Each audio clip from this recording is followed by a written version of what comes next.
नमस्कार, आपण पाहताय कोकण वार्ता न्यूज. कोकण वार्ता न्यूज मध्ये आपलं सर्वांचं स्वागत. पाहुयात बातमी सविस्तरपणे.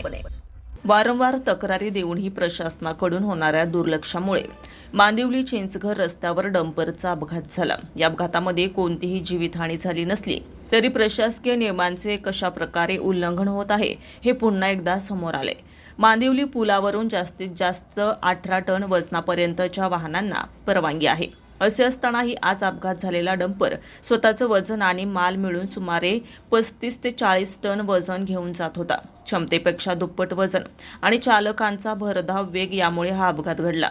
या मार्गावरून होणाऱ्या ओव्हरलोड आणि सुसाट वाहतुकीबाबत स्थानिक नागरिकांनी अनेकदा प्रशासनाकडे तक्रारी केल्या आहेत. मात्र या तक्रारींची दखल घेतली जात नसल्यानं वाहनधारकांमध्ये संतापाचं वातावरण आहे. भविष्यात मोठी जीवितहानी होण्याची शक्यता असल्यानं प्रशासनाने याकडे गांभीर्याने लक्ष देऊन बेकायदेशीर वाहतूक थांबवावी अशी मागणी आता जोर धरत आहे.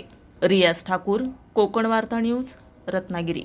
ताज्या बातम्या आणि नवनवीन घडामोडी पाहण्यासाठी आजच आमच्या कोकण वार्ता न्यूज चॅनलला लाईक करा, सबस्क्राईब करा आणि बेल आयकॉन प्रेस करा आणि पाहत रहा कोकण वार्ता न्यूज.